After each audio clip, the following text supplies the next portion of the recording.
Graça e paz, irmãos. Vamos abrir em 1 João. Nós compartilhamos pela graça de Deus na quinta-feira sobre um pouco do contexto histórico dessa epístola e do tempo de João. E nós vimos duas coisas muito importantes.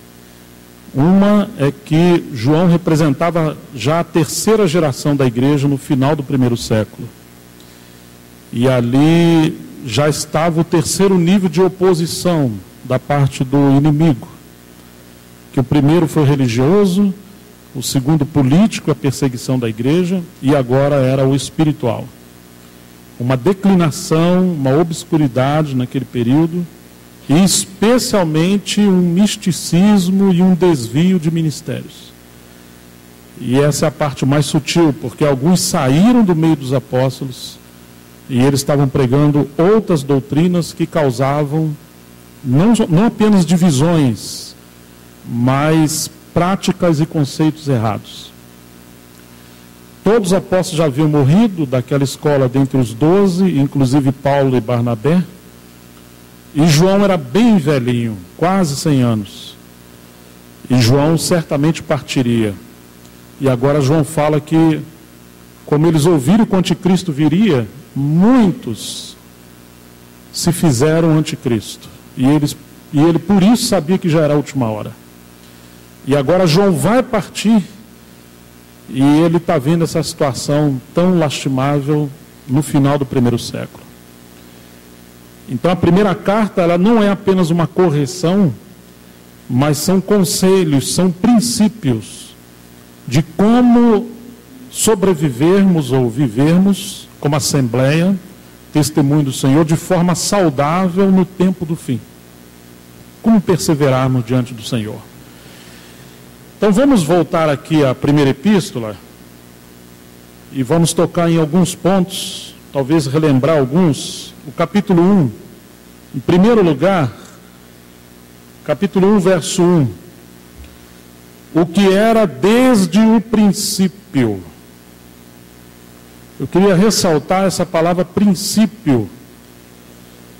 João, ele não está indo para o campo de ataque, mas ele está fazendo o povo de Deus, e inclusive aqueles que se achavam profetas, os que estavam confusos, a refletirem sobre a origem de todas as coisas.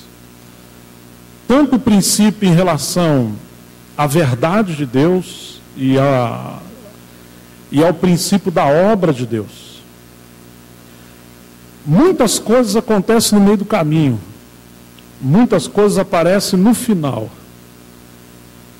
Mas aqueles que começam a ser um pouco mais experimentados no Senhor, a pergunta que tem que ser feita é: vamos ver como era no princípio?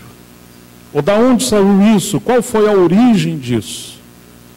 Satanás sabe como nos distrair.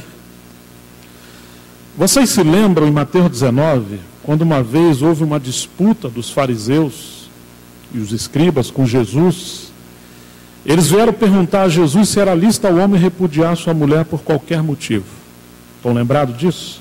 Havia duas escolas, uma de Shammai, e Hillel, e eles criam de forma diferente sobre essa questão. E eles queriam que Jesus tomasse uma decisão. E ele se definisse por um dos dois partidos. E Jesus faz a seguinte colocação: vocês não têm lido. Eles eram mestres e o Senhor pergunta se eles não estavam lendo. Em outras palavras, vocês não estão lendo as Escrituras. Vocês estão lendo o conceito de vocês nas Escrituras. É diferente. Quando se vem com uma concepção, uma ideia pré-formulada como absoluta verdade e não está disposto a ser corrigido, então isso vira um dogma, isso vira uma distração, um sofisma. E era assim que estavam eles. Eram mestres, mas eles não conheciam o espírito da palavra. Eles conheciam a letra e a periferia da palavra. Vocês não têm lido que no princípio Deus criou homem e mulher, ou macho e fêmea, e disse: deixará o homem seu pai e sua mãe, unir-se-á sua mulher, e os dois serão uma só carne. E aí eles rebatem: então por que Moisés mandou dar carta de divórcio? E Jesus fala: não, ele não mandou. Moisés permitiu por causa da dureza do vosso coração. No entanto, no princípio não foi assim. E aí nós vamos ter que escolher: ficar com o princípio de Deus e nos submeter a ele, ou pegarmos os atalhos de muitas coisas que acontecem por causa de permissão devido à dureza do coração do homem. Muitas coisas que temos hoje não significam a vontade de Deus, mas significam a insistência do homem devido à dureza do seu coração e rejeitando o princípio de Deus. João, como é alguém maduro, essa palavra princípio ele coloca algumas vezes aqui nessa epístola. O verso 1 diz: o que era desde o princípio.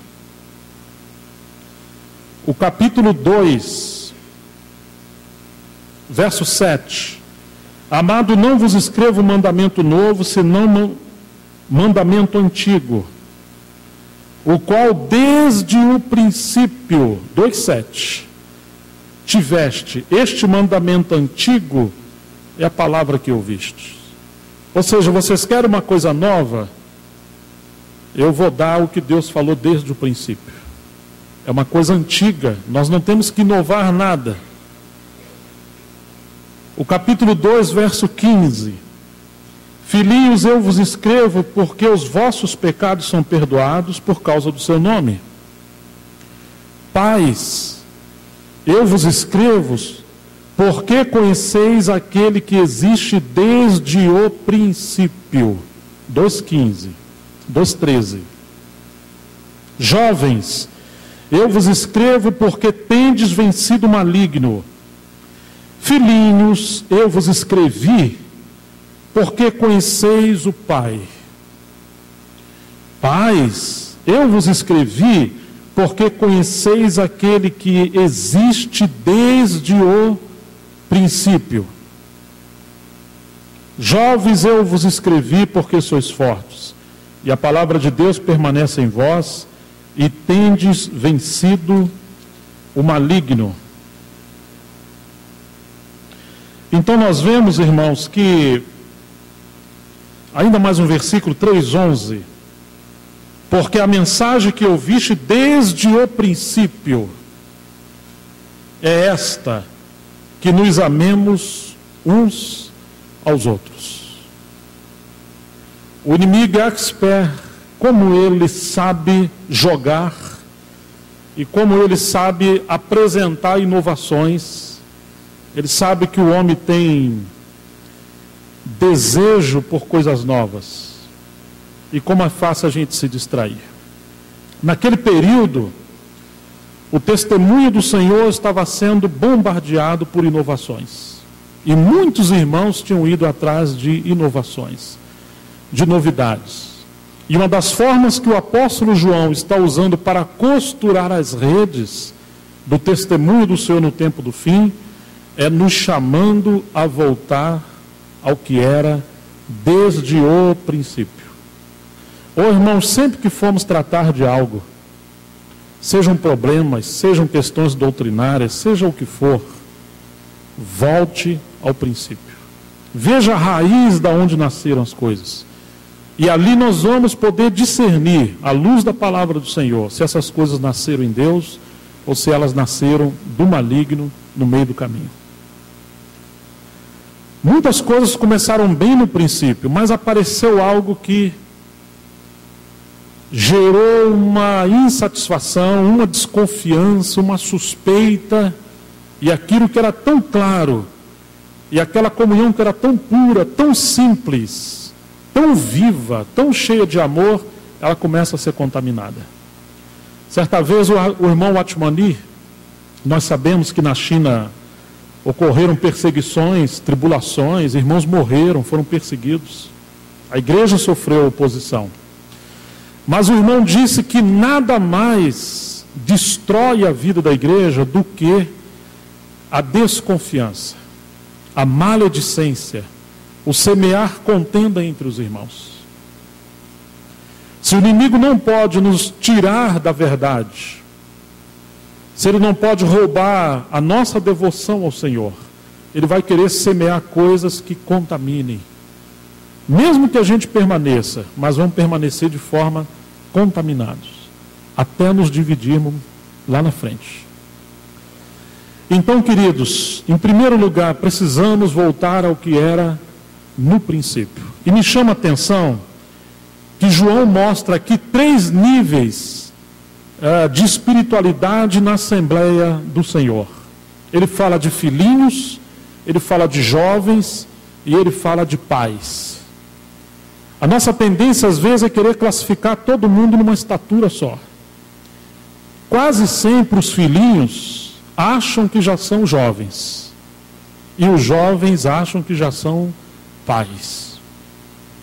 Na vida humana é assim, a criança quer ser adulta e às vezes estufa o peito, já acha que é adulto, né? E o jovem vai por aí também. João, quando está falando isso, ele está chamando a gente à responsabilidade para que cada um ocupe o seu devido lugar. A igreja não é um lugar de democracia. A igreja é um lugar da autoridade de Deus prevalecer sobre nós na comunhão. Então ele vai falar assim, 2:12, filhinhos, eu vos escrevo, porque os vossos pecados são perdoados por causa do seu nome. Quase sempre os filhinhos estão envolvidos com problema de pecados. Não que isso seja um grande problema em si.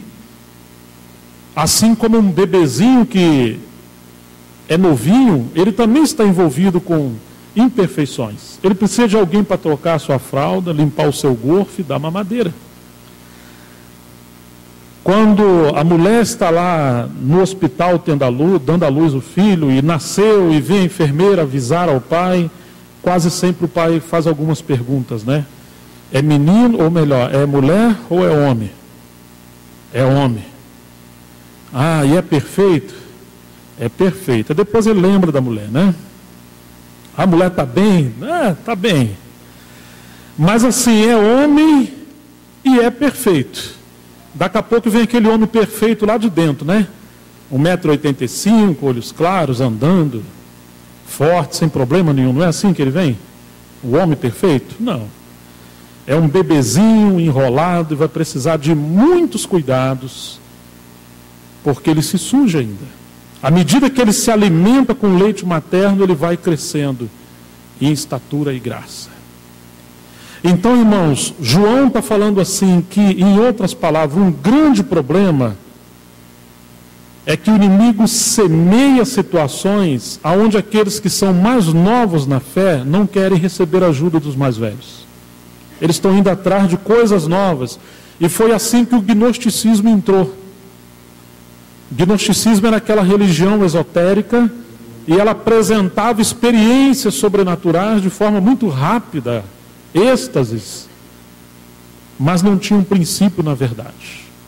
João agora está chamando a gente, por um lado, para o princípio da revelação divina, para a centralidade de Cristo. Ele está falando daquele que era desde o princípio, ele está falando do verbo da vida. E em segundo lugar, além de nos chamar para o princípio da verdade em Cristo, ele está nos colocando no devido lugar. Por um lado, ele coloca os assuntos e as coisas nos seus lugares, e em segundo lugar, ele quer nos colocar a cada um de nós no nosso devido lugar. Não pense, disse Paulo, cada um de si mais do que convém, mas pense com moderação, segundo a medida da fé que Deus repartiu a cada um de nós. Romanos capítulo 12. Então, queridos, em primeiro lugar, nessa questão de escala de espiritualidade, níveis de espiritualidade, ele fala dos filhinhos.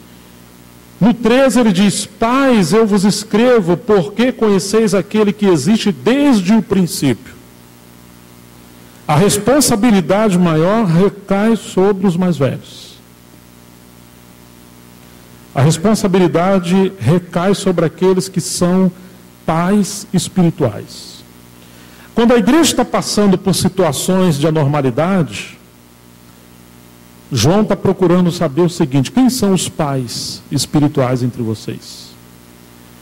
Porque às vezes tem aqueles que se acham que são mestres, ou pastores, ou líderes de alguma maneira, e eles são os causadores das divisões e dos problemas. Mas o que João está corrigindo? Um pai não divide a sua família. Um pai responsável.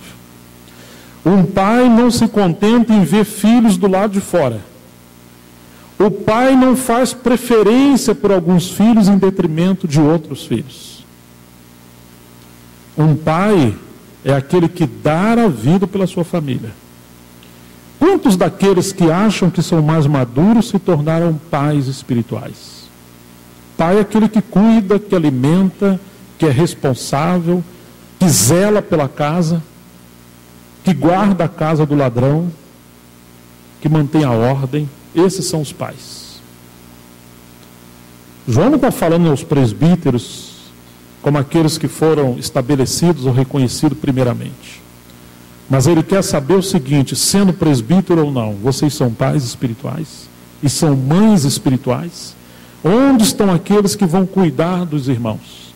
Que vão dar vida pelos irmãos sem reivindicar posição, sem reivindicar título, sem reivindicar reconhecimento. Eles simplesmente vão amar e vão dar a vida pelos seus irmãos.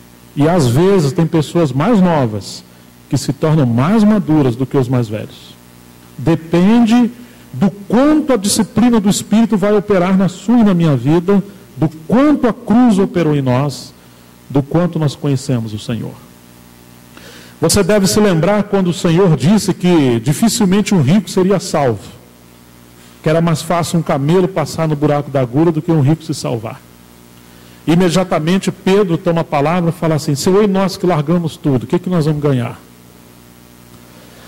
E Jesus responde: não há ninguém que haja deixado casa, mãe, pais, tudo por causa de mim e do Evangelho, que não receba 100 vezes mais nesta vida. Você se lembra do que Jesus falou que nós íamos receber? 100 vezes mais em quê?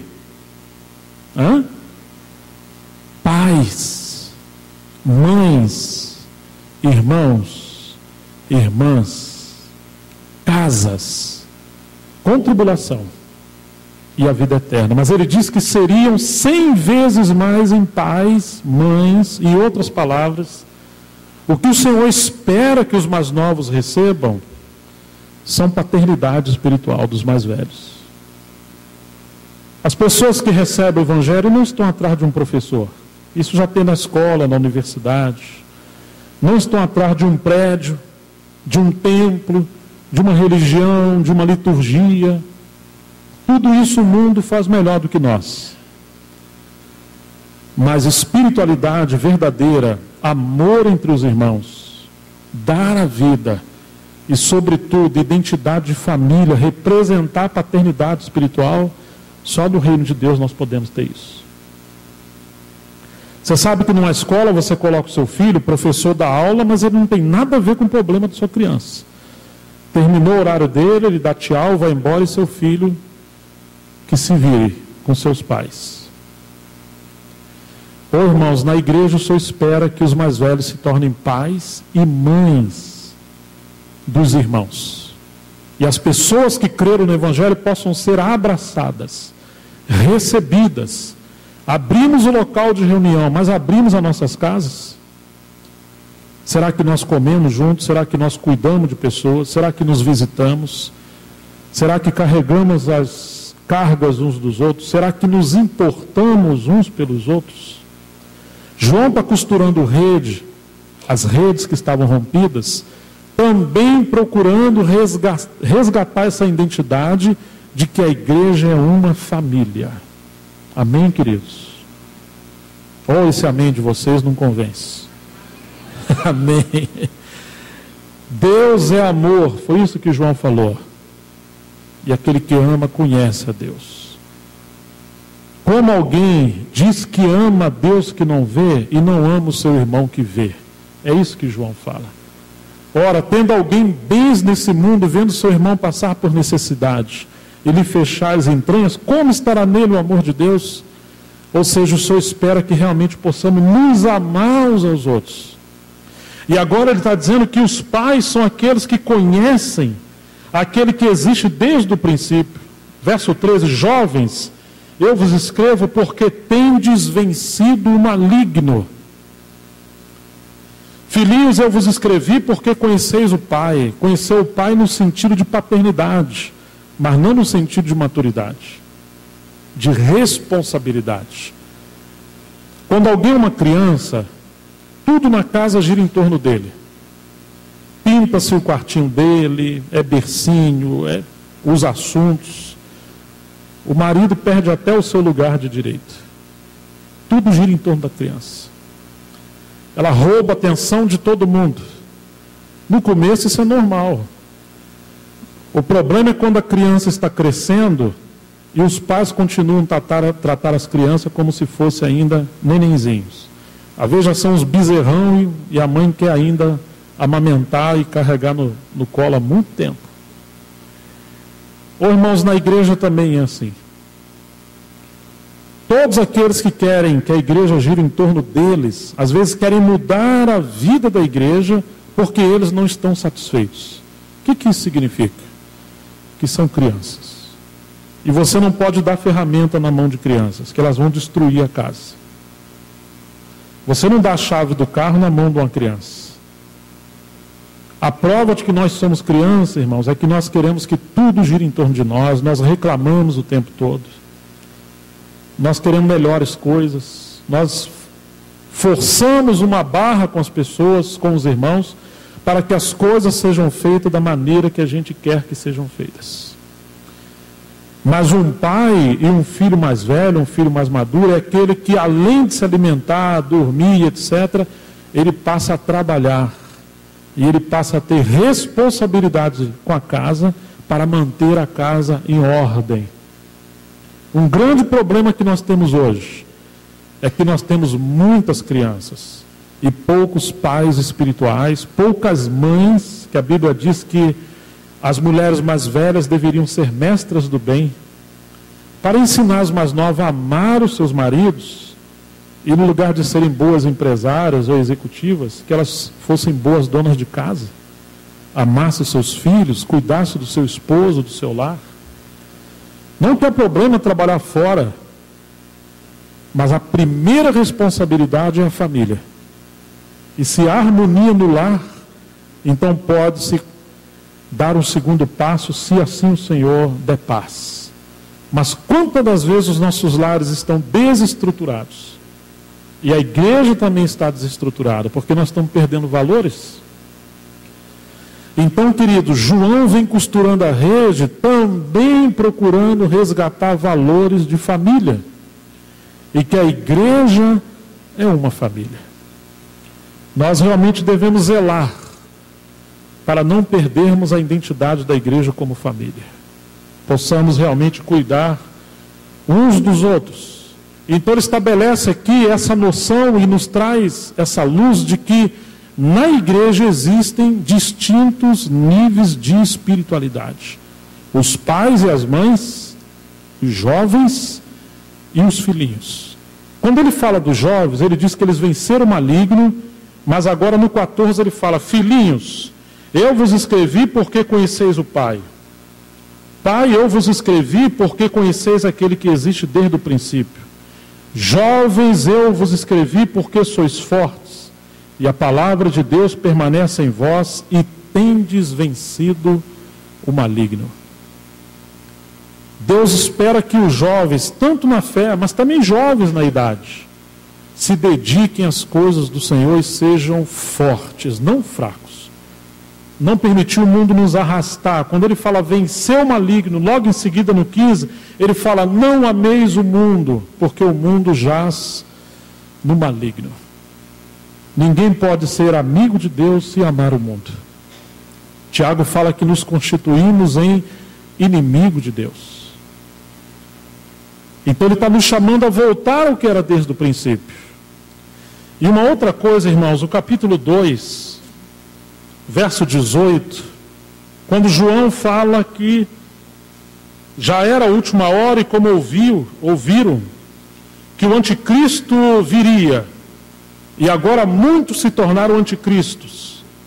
Eles têm surgido, pelo que conhecemos que é a última hora. Eles saíram do nosso meio, entretanto não eram dos nossos, porque se tivessem sido dos nossos, teriam permanecido conosco. Todavia, se foram para que ficasse manifesto que nenhum deles é dos nossos. Agora você imagine João partindo,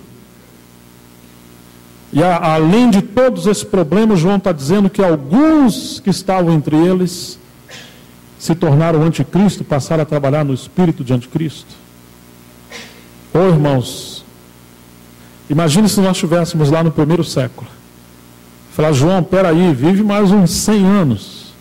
Porque Paulo já foi, Pedro já foi, Tiago já foi, Mateus já foi, todo mundo já morreu. Só faltou você. O que será de nós? E Deus levou João.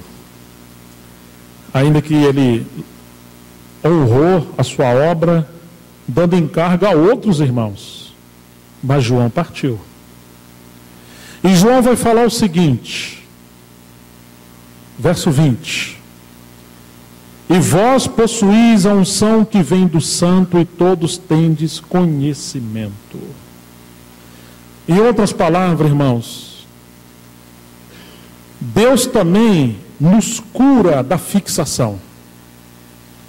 Nós muitas vezes transferimos a nossa responsabilidade. Graças a Deus pelos nossos pastores, não no sentido de título, mas irmãos que Deus ungiu para nos servir com a palavra e cuidar de nós. Graças a Deus pelos nossos anciãos, pelos ministros da palavra. Mas esses ministérios foram dados para nos capacitar, para nos aperfeiçoar, para que nós mesmos possamos desenvolver os nossos dons e serviços para que haja edificação da igreja. Deus deu o ministério para o aperfeiçoamento dos santos, conforme Efésios 4:11 em diante, para que os santos desempenhem o seu serviço. O nosso problema é quando nós deixamos de realizar o nosso serviço, nos tornamos passivos, e toda a nossa expectativa agora é a pregação de alguns irmãos que nós amamos ouvir a palavra daqueles irmãos. Claro que são servos de Deus, mas eles não podem substituir a responsabilidade espiritual de cada membro do corpo de Cristo. Se no seu corpo alguns poucos membros funcionam, você está com um grave problema.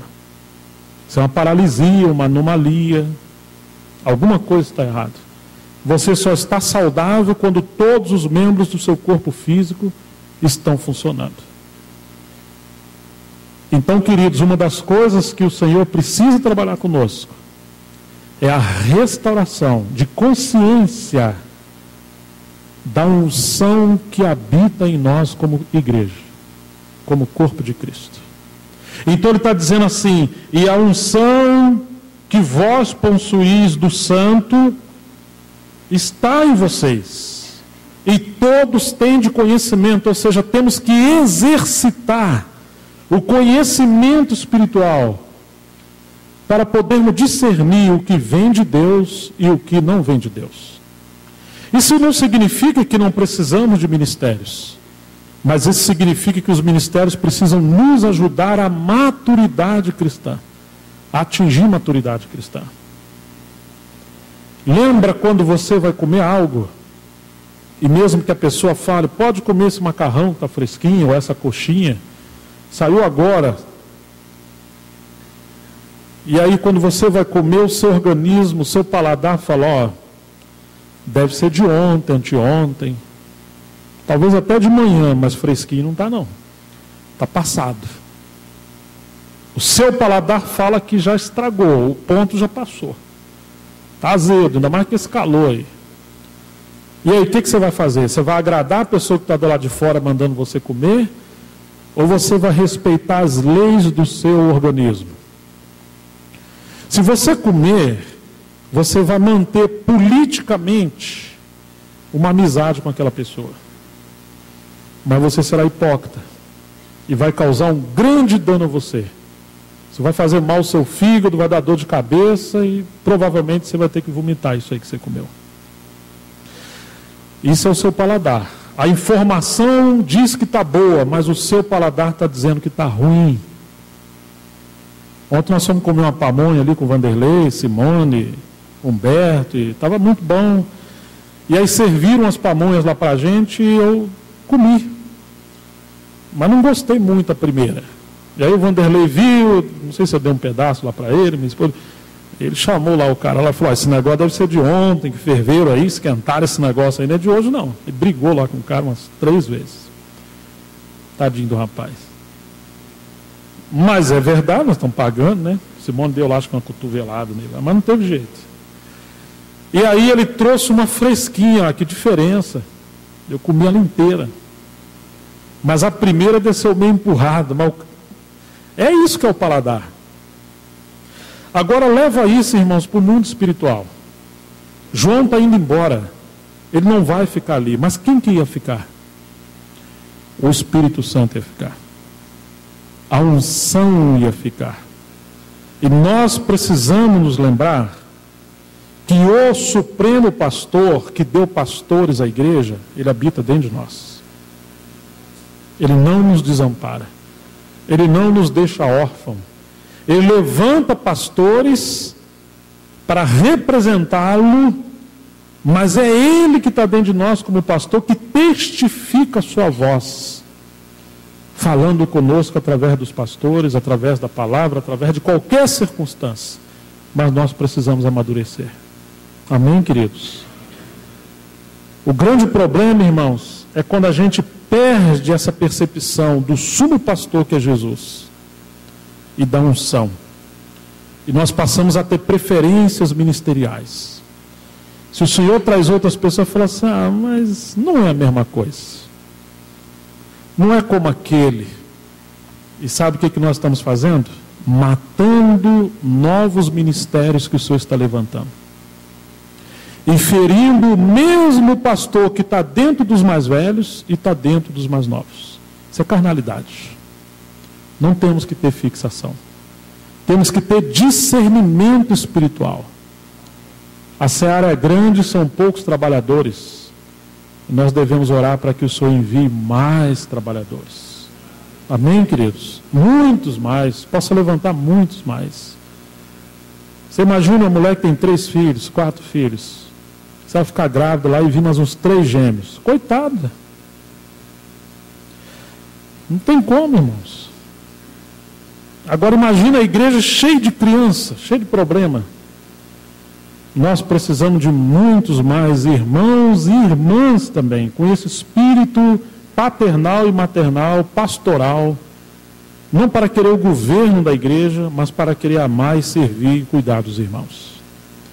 É isso que João estava também falando. Por quê? Porque muita gente estava inquieta com muitas coisas, mas eles não estavam com o coração no rebanho. Eles não estavam cuidando dos irmãos. O lobo se alimenta do sangue das ovelhas. Os bons pastores dão a vida pelas ovelhas. Essa é uma grande diferença. E aí João vai falar assim, o verso 27. Quanto a vós outros, capítulo 2, a unção que dele recebestes permanece em vós. Ela não vai embora comigo. A unção não é de João. A unção não é dos mais velhos. A unção é do Senhor. E a unção está sobre todos nós. E não tendes necessidade que alguém vos ensine, abre aspas, coisas novas. Ele não quer dizer que não há necessidade que hajam mestres e ensinadores na igreja, mas ele está querendo dizer que não temos necessidade de buscar coisas novas. A unção que ele está dizendo que ensina é a mesma unção que ensina pelo ministério. Mas o problema é quando há insatisfação e nós vamos atrás de coisas novas. Mas como a sua unção vos ensina a respeito de quantas coisas? O que diz sua Bíblia? O que diz sua Bíblia, irmãos? Todas as coisas. Sabe uma mulher nova quando tem dúvida se está grávida? Ela vai no espelho umas 30 vezes por dia. Aí olha a barriga, tira, mede, põe. Aí pergunta para o marido, pergunta para a vizinha, para os parentes, até para o papagaio, se souber falar, vai perguntar. Você acha que? Tem dúvida. Mas quando a criança começa a mexer, começa a crescer, e todos estão vendo que ela está grávida, e agora tem uma nova vida dentro dela. No começo ela podia sentar e deitar e comer o que quiser e do jeito que quiser, mas depois que aquele barrigão cresceu, ela já não deita e não faz tudo que quer de qualquer maneira, porque ela vive para aquela criança. Assim também somos nós quando não conhecemos a unção e quando não temos discernimento da formação de Cristo em nós. Quando nós não conhecemos que o Senhor está em nós, nós temos que perguntar tudo às pessoas, porque nós não temos discernimento nem convicção. Mas quando a vida do Senhor cresce em nós ao ponto de amadurecer, e aí começamos a viver a experiência do que Paulo falou: não sou mais eu quem vivo, o que mais que ele fala? Mas Cristo vive em mim. E a vida que agora eu vivo nessa carne, eu vivo pela fé no, ou do Filho de Deus que me amou e se entregou por mim. E aí ele ora pelos Gálatas, né? Ele fala aos Gálatas: meus filhinhos, por quem de novo eu sinto as dores de parto, até ser Cristo formado. Quando nós somos menininhos na fé, nós ignoramos Cristo que está em nós e queremos ouvir tudo dos outros. Por isso nós erramos tanto. Mas à medida que nós vamos crescendo em Cristo e dependendo da unção, haverá aquele testemunho e aquele conhecimento espiritual do que é verdadeiro e do que é falso. Então João está falando: eu estou indo, mas a unção está em vocês. A unção vos ensina a respeito de todas as coisas, igual paladar, que por mais que as pessoas falem que aquilo está gostoso, o paladar vai falar que está azedo ou não. Irmãos, nós somos chamados para conhecer o Senhor profundamente, intimamente, a partir do nosso espírito, onde habita o Espírito Santo. Amém, queridos? E essa é uma necessidade que temos hoje em cada assembleia, de conhecermos o Senhor por revelação, pela unção. E ele diz que a unção nos ensina acerca de todas as coisas, não apenas uma coisa, mas de todas as coisas. Quantas vezes tomamos decisões erradas, nos relacionamos com pessoas erradas, mudamos de emprego de forma leviana, lidamos com negócios. Não basta apenas ser profissional, nós precisamos depender do Espírito Santo. Claro que nos negócios você tem que ser profissional, mas mesmo sendo profissional, precisamos ser guiados pelo Senhor. Precisamos que a unção, está relacionando com as pessoas, não importa onde você esteja, mas dentro de você em oração: Senhor, isso é teu. Há muitas coisas que o inimigo apresenta no nosso caminho. Bonitinho, com lacinho, cheiroso, mas aquilo não procede do Senhor. Muitos irmãos tomaram decisões certas e morreram. Se perderam no meio do caminho. Não é porque a decisão estava errada, mas porque não houve direção de Deus naquilo que tomou a decisão.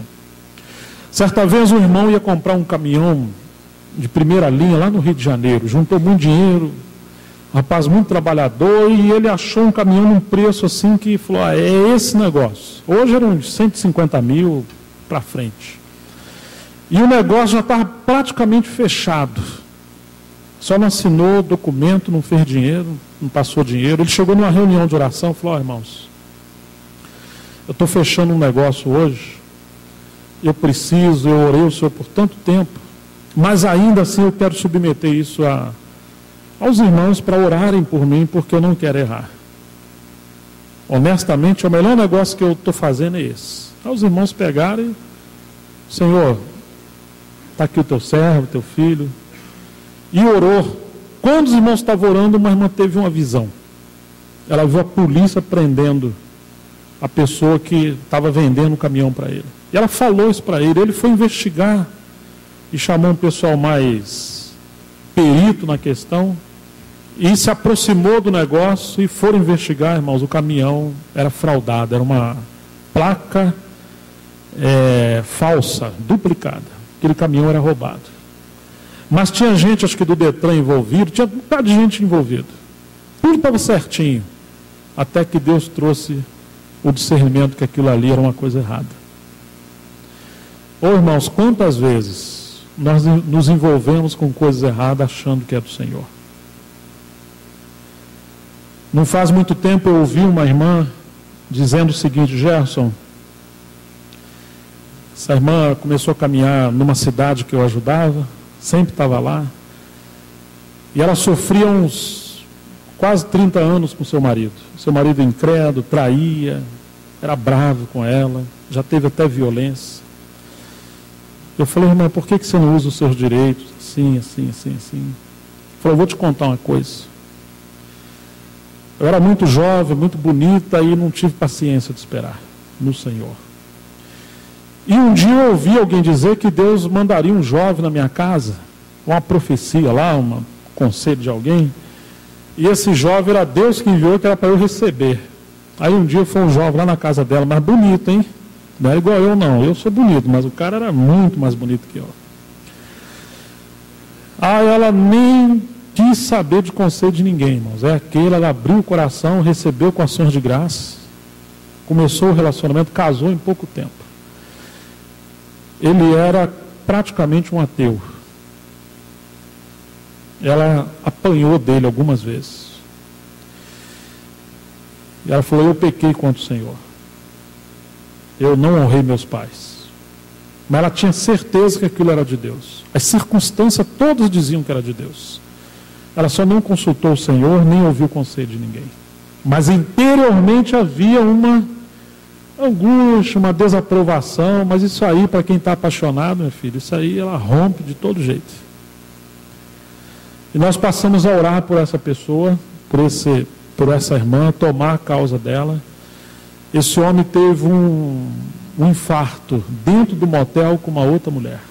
Ela hoje é uma viúva e a casa dela é aberta para servir o Senhor. Mas era um conselho que ela tinha para os jovens, que a aparência, como diz a Bíblia, é vaidade. A circunstância não significa que Deus está naquilo. Pode ser um meio, mas não é tudo. Como nós precisamos disso aqui que João está falando. A unção que está em vós. Como a sua unção vos ensina a respeito de todas as coisas, dos falsos profetas, dos falsos obreiros, das falsas doutrinas, das falsas pessoas. Quantas coisas vêm para tirar o cristão da vontade do Senhor? E não é falsa, e o que ele fala agora? Permanecei nele, como também ela vos ensinou. Ô irmãos, preste atenção nisso. O Espírito Santo é o Espírito da palavra. O Espírito Santo nunca vai guiar o cristão contra as Escrituras. E o Espírito Santo nunca vai nos guiar a qualquer situação que vai nos tirar do senhorio de Jesus.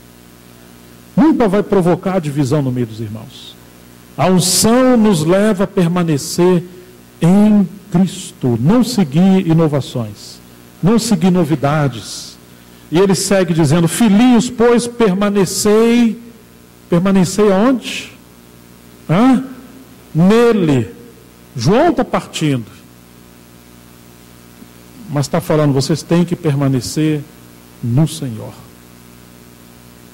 Recentemente surgiu a possibilidade de um obreiro mudar de cidade, um irmão que o Senhor usa naquela cidade. Aí algumas pessoas falaram assim: vai acabar a igreja se esse irmão for embora. Esse é o espírito do inimigo. Ou seja, quer que a igreja não esteja permanecendo no Senhor, fixada no Senhor, dependendo do Senhor, honrando todos os irmãos, todos os serviços, mas esteja fixado em outras coisas. Isso é uma acusação terrível, uma incredulidade terrível.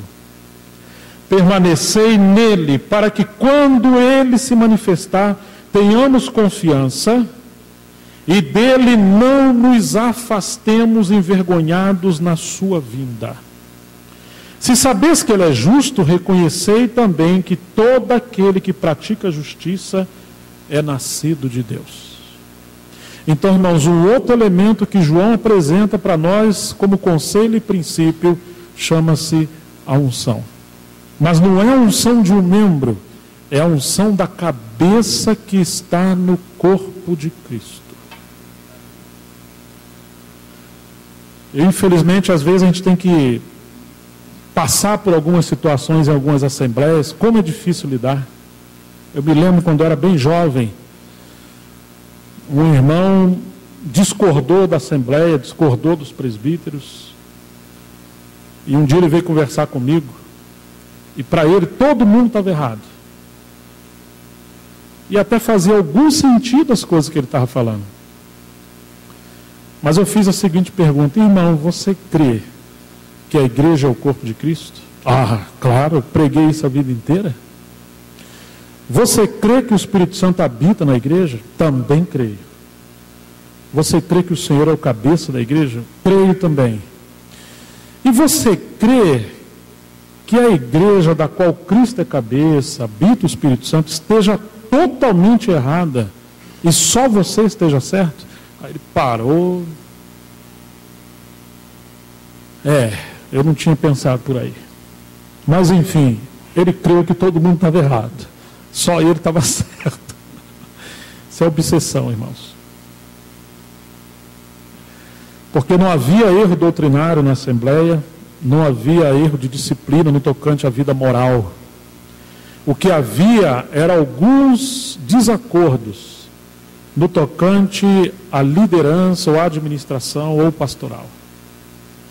Mas às vezes a gente não quer estar submisso à luz do Senhor na comunhão do corpo. Nós queremos que as coisas sejam feitas da maneira que a gente quer.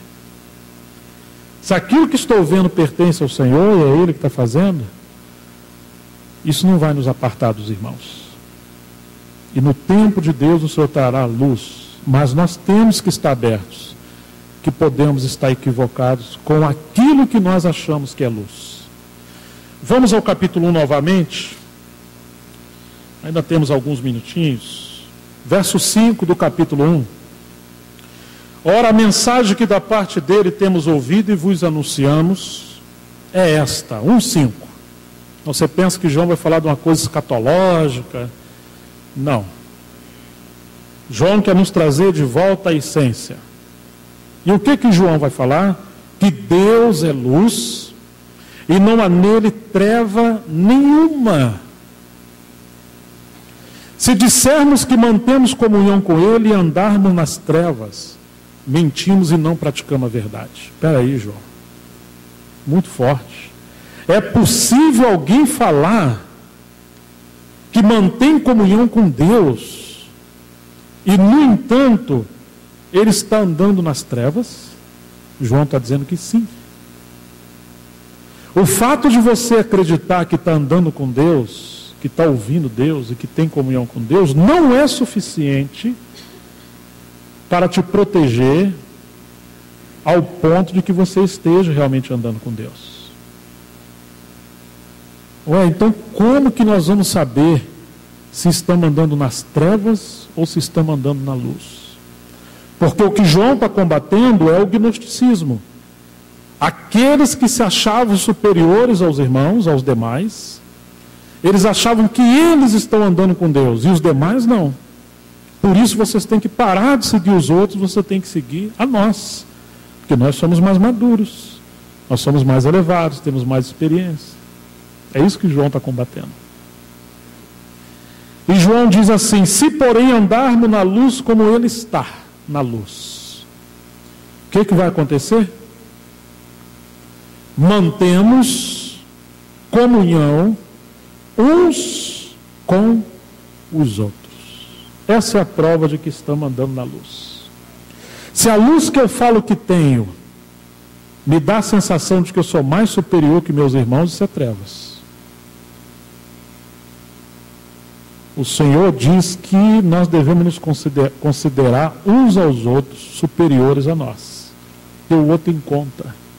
E que os mais maduros não devem agradar a si mesmos, os mais fortes, mas eles devem servir aos outros. A luz que está em nós não pode ser trevas ao ponto de nos separar dos irmãos. Que luz é essa que quanto mais vejo, mais eu critico? Que quanto mais vejo, mais eu aponto os pecados dos meus irmãos? Que quanto mais vejo, mais eu condeno? Que eu esqueço daqueles que Deus usou para me servir? Eu esqueço aqueles que eram desde o princípio, o que Deus fez no princípio. Que luz é essa, irmãos? Estão entendendo? Já viu um filho ingrato? Que depois que os pais e a mãe fizeram tudo por ele, e ele se sente como aquele irmão do pródigo, né? Eu que estou aqui trabalhando, agora chegou esse aí, vocês matam lá um bezerro.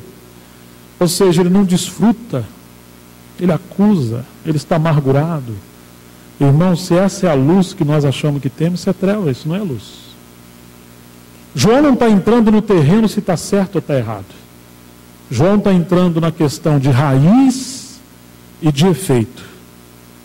Se a raiz é Deus, haverá amor. Se a raiz não é Deus, haverá ódio. Se a raiz é Deus, haverá unidade. Mas se não for Deus, haverá divisão. Se a raiz for o Senhor, haverá simplicidade. Se não for o Senhor, haverá exaltação. Se for o Senhor, haverá longanimidade. Ah, mas se não for o Senhor, tudo é para ontem, não temos paciência. É isso que João está mostrando. E ele segue dizendo: se porém andarmos na luz como ele na luz está, nós mantemos comunhão uns com os outros, e o sangue de Jesus, seu Filho, nos purifica de todo pecado. Sozinho, ainda que eu esteja em pecado, eu acho que eu estou bem. Mas eu preciso ver as coisas na luz da comunhão. E nós vamos entender que na luz da comunhão haverá transformação. Existe um nível de transformação e de purificação que sozinho nós jamais vamos experimentar. É como o casamento. Coitadinha da minha esposa, falaram para ela que eu era um bom rapaz para ela casar, e ela acreditou. Que eu era muito manso, muito querido, e eu também achava que eu era bem mansinho. Ah, depois de uns 6 meses de casado, coitado, eu descobri que tinha um dinossauro dentro de mim que nem eu sabia. Bravo que era um trem, meu filho. Mas sozinho eu nunca descobri isso. Com meus irmãos eu era amado, mas com a minha esposa, meu filho, o pavio era curto. Ou seja, irmãos, só no casamento nós vamos descobrir coisas que solteiros jamais vamos saber. E na vida da igreja é assim também. Tem o processo da vida da igreja, mas chega um momento da aprovação, que aí começa a manifestar de fato quem nós somos, as nossas ambições. Às vezes os casados acham que casar é errado, né? Porque quando chega esse momento assim de crises, que é para transformação, fala, será que eu casei com a mulher certa? E a mulher, será que eu casei com o homem certo? Será que eu já deveria ter filhos agora? Não veio muito cedo, porque não estou aguentando. E a igreja também, assim, será que eu estou no lugar certo? Não é melhor procurar um outro lugar? Não, mas é aí mesmo. Porque igreja e casamento é um lugar de transformação, não de massagear o nosso ego. Amém? É um amenzinho meio difícil de dar, mas a gente tem que dar amém. Você não tem folga da esposa, nem a esposa de você. Você tirar a fé, o celular toca, não tem jeito, irmão. E a igreja é assim. Até a gente entender que é para a glória de Deus e não para o nosso próprio bem, nós causamos muito problema ao outro e causamos muito problema ao casamento. Uma vez eu caí numa bobagem. 2 coisas que aconteceu no meu casamento. Muito novo, né? Achando que era muito maduro. Um dia eu discuti com a minha esposa. E aí eu estava muito bravo, ela parou de falar, e quando eu virei, ela estava de joelho dobrado e cobriu a cabeça com o véu em sinal de sujeição. E eu fiquei mais bravo ainda porque eu não tinha acabado de falar. A vontade era matar, mas eu achei que não ia dar muito certo. Mas pelo menos falar eu queria, tinha mais coisa para falar. E ela estava falando com Deus, mas ela casou comigo, não foi com Deus. E quando eu fui falar, Deus falou comigo. Antes de ser sua esposa, é minha ovelha, e aí? Ou seja, vai encarar? Foi mais ou menos isso que ele falou para mim. Ó, irmãos, eu quase morri. Porque eu não via ela como filho de Deus, eu via ela só como minha mulher naquele momento. E às vezes nós não vemos a esposa como membro do corpo. Então a gente acha que a gente é cabeça, e cabeça é o manipulador. Nós somos quase assim meio Hitler, sabe? A gente acha que ser cabeça da casa é manipular e controlar, e não é bem assim que é ser cabeça. Como é que Jesus foi cabeça da igreja? Morrendo. Então, queridos, ele guiou morrendo. E esse é um ponto difícil para os cabeças da casa, né? Aquele dia eu ouvi algo do Senhor muito duro. Aí passou um tempo, eu chamei minha esposa, falei, bem, senta aqui. Fala para mim tudo que eu faço que você não aprova, que te entristece, que te magoa. Ela olhou assim, tem certeza? Tem. Em outras palavras, não vai ter retaliação, não vai ter cadeirada, não, imagina, pode. Irmãos, ela falou, hein? Misericórdia, Jesus, sangue de Jesus tem poder. Aquele dia eu era meio assembleano, né? Era meio pentecostal. Foi difícil, irmãos, porque quase tudo que eu fazia, que eu achava que estava fazendo certo e para agradar ela, era o contrário. Porque eu criei uma personalidade dela na minha cabeça que eu achava que ela tinha que ser, e não o que ela era. Então ela levava um jugo muito pesado, porque ela não conseguia me agradar. Mas tudo que o homem semeia, ele colhe. Ela virou para mim, agora fala para mim tudo que eu faço. Meu amigo, claro que eu não me vinguei, né? Mas nós abrimos o coração, tiramos nossas máscaras, nós passamos a ser nós mesmos e nos respeitar, e entender que eu não mudo ela e ela não me muda, e que o problema dela é o meu problema, porque ela casou comigo, nós somos um só corpo. Irmãos, o casamento ficou mais leve, sabe? Muitas coisas o Senhor já nos ganhou, e outras coisas Ele ainda está trabalhando, mas nunca mais fomos os mesmos. Agora, na igreja, irmãos, quantas vezes a gente cria expectativa que os irmãos não podem atingir, e a gente cobra aquilo. Parece que a gente acha que tem dom de polícia na igreja, de investigador, de detetive, de uma série de coisas. Isso tudo não tem. Nós só precisamos ver os irmãos em Cristo. Então João fala sobre a comunhão. Comunhão é para transformação. Não acho que você está certo, não acho que você é melhor, mas venha caminhar, venha congregar, venha estar na assembleia e permanecer com esse discernimento, que a igreja é para a glória de Deus, à medida que mantemos comunhão. E a comunhão é com pessoas imperfeitas, das quais possivelmente você é a pior, e eu também.